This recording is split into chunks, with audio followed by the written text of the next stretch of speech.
Good afternoon, friends and participants of High North Dialogue 2019. I'm actually sitting in the residence of the Norwegian Embassy in Ottawa, Canada, and I'm here to meet the last year winner of High North Hero, Mary Simon. Very welcome. Thank you. Very glad to have you here. I've really been looking forward to meet you in Canada. I was trying to get an overview of everything you have been involved in, but I gave it up. It would take too long time to explain, but mainly you have been working for your people, the Inuit people, on a high political level and also on a local level. So to try to summarize it, I would ask you, could you pinpoint one of the most important things you have been doing through your political life? That's a big expectation. It's been a while since when I first began. I think it was deciding to get involved at the political level and running for election in the many organizations that I've been involved with and leading those organizations and addressing the issues that are affecting the people in the communities, and also, being a representative for the people with governments like national government or territorial governments or provincial governments. In our case, in where I come from, it's part of Quebec, so we often have to deal with the province. So that was a turning point in my life, and I've been working on it for many years now, and some of the achievements I think that are significant is the settlement of land claims agreements, these comprehensive land claims agreements that we have now across the Arctic, in all the Inuit regions, and also the negotiations when the Canadian Constitution was repatriated from Britain to Canada in 1981. And in 1982, we were able to negotiate a new provision recognizing the inherent right of Indigenous people, the Inuit, the First Nations, and the Métis. And, since then, there's been a lot of different events, and it's hard for me to pinpoint exactly which ones were the highlights, but it becomes like a process where you're starting from here and you kind of go up like that, and then sometimes you go back down and then you go up again in terms of political development and the regions developing in terms of their ability to take over the responsibilities which were often administered by the national government. You are still very active. I know it's been a year since you got the award, the High North Hero. Try to narrow it in. What has been the most important in the last year? In the last year, I was co-chairing a national council on ocean protected areas and the terms and conditions that are faced by managing the oceans and the IUCN guidelines that countries have adopted.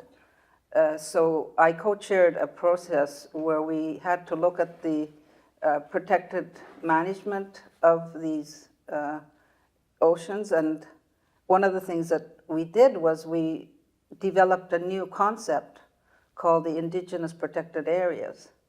And that concept hasn't been called that, but it is being practiced in some of the, especially the First Nations groups in the West. And if it becomes, it comes into law, at some point it'll allow Indigenous groups in the North, in the territories, to identify areas in the ocean that they want to protect and manage themselves. So this is a new concept which we developed over when I was involved in this national council. That the minister was appointed us to do this, and then just recently I've been appointed as the chief negotiator for self-determination and Inuit government for the region that I come from, which is Nunavik in northern Quebec. So I'm just embarking on that at the moment. You have also worked on an international level in many years. And one other thing I found very interesting, you were engaged in indigenous people in Russia and tried to include them on an international level. What kind of challenges did you meet in that work? Well, it was back in when I first got elected to the Inuit Circumpolo Council, which is the international organization that represents the Inuit of the circumpolar region. And after I was elected in '86, we first went to Moscow to talk to the Russian government to see if we could visit the Eskimosa in Siberia. And it was almost during the perestroika, you know, things were opening up a bit, but they were still not completely open. So we went to Siberia and met with the Russian Inuit, and we went back and went home and came back again to negotiate some more. But it was always, you know, very, very different because we're not used to the system in Russia, so we had to learn a lot. And the Inuit of Russia were very, very interested and eager to be involved in such an organization. And you succeeded. We succeeded. In 1992 was the first time they ever officially came to the ICC conference in Inuvik. And we always had an empty chair before that at the council, which was always saved for the Inuit that lived in Siberia or in Chukotka. And they've been involved ever since. And when we were negotiating the Arctic Council, the Indigenous Peoples Organization in Russia was part of that whole discussion. So, you know, they've been involved on and off ever since. And ICC still has a council member from Russia, from Chukotka. Moving back to Canada, you are, as a leader of your people, are facing the same balancing line between creating jobs, social welfare, and protecting the culture and nature. Mm-hmm. How does the Canadian government manage these issues, you think? It's changing.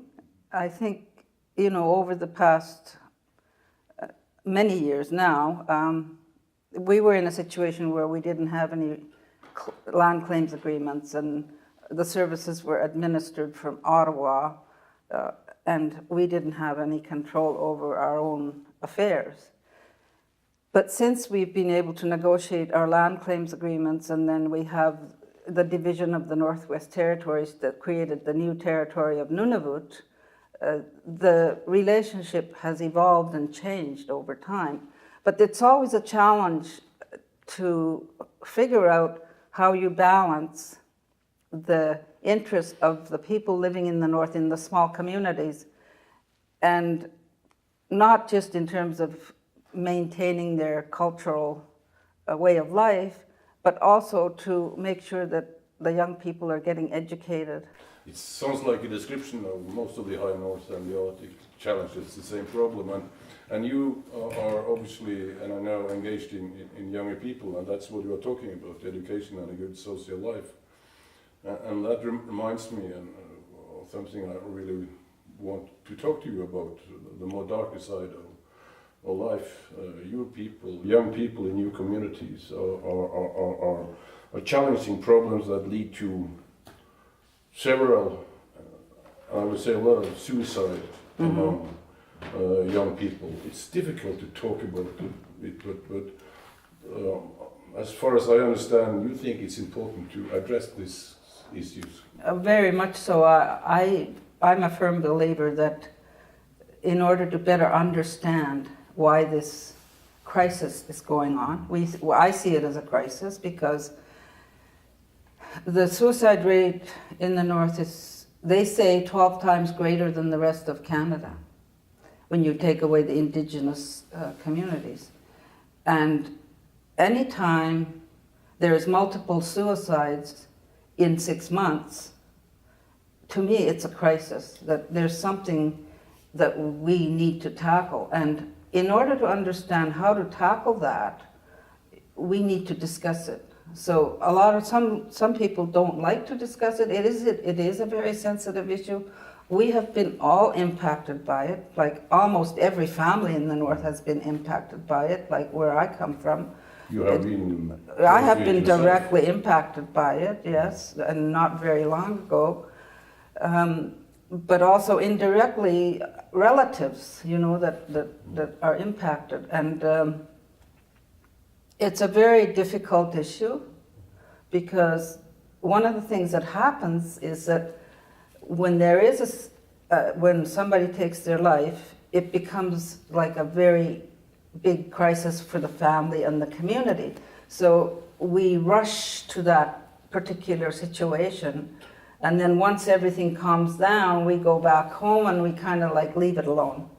But having it so close and having it in such a number, can you find any explanation why so many young people can't find joy in their life? I think it's a multitude of issues. We always go back to when children were sent away to residential school. Okay. So the relationship between the parents and the child is very important when your children are young. I have 3 children, and the relationship that you build with your children at a very young age, even as a baby, and a lot of children were taken away when they were 9, 10, 12, 13, and there's no relationship left because they weren't even, in contact with their children. Being in a residential boarding school, from what the students have told us that are now older, there was a lot of abuse. There was physical abuse, there was sexual abuse, there were many abuses going on. So that impact was carried by these people, and then when they have children, it's an intergenerational trauma that continues through generations, and you see a lot of that right now. And then the other thing that's happening is that we have a lot of, alcohol and drugs are going into the North, and young people are using. And when young people are using, there is a psychological impact on alcohol abuse or drug abuse. And it sometimes they find that when somebody stops, they can go into a very deep depression. So that it's hard to say this is what's happening with this young person or that person. But that's why I think we need to figure out why all this is happening and deal with it. And we're trying to do it in a kind of piecemeal fashion. And you do it by talking about this, so thank you for your willingness to talk about these difficult issues. How do you think the tension between the United States and her allies and the tension between East and West, we can see today, how will that affect the cooperation in the Arctic Council? Well, when I was there, it did affect some of the discussions that we had, because the role of the Arctic stage are supposed to be at a certain level. It reports to Foreign Affairs, and the Foreign Affairs Minister is really the minister that's responsible. So sometimes our partners would not have that same level of participation, or sometimes they didn't come to the meetings. So that created, I don't know what it's like now because I haven't been to an Arctic Council meeting for a while, but that imbalance it hasn't affected the Arctic Council in a terrible way, but it does impact on, some of the reports that come out between the 8 Arctic states is impacted by countries that have a different view, and they're not able to come to a consensus on some of the reports. So it can have an impact for sure. And the Heiner's dialogue, where this interview is going to be shown, we are a united family actually, and there's a lot of young people attending the conference, young people who elected you at the Heiner's Hero 1 year ago. Do you have anything you want to say to the people attending the conference? Well, first of all, I want to thank Norway and the High North Conference for selecting me to be the High North Hero. I was very, I don't know, I had a very intense feeling about getting recognized, by an international Arctic state. And I talked a lot about it when I got home, so hopefully people know a bit about it. And the conference I found the conference to be extremely interesting.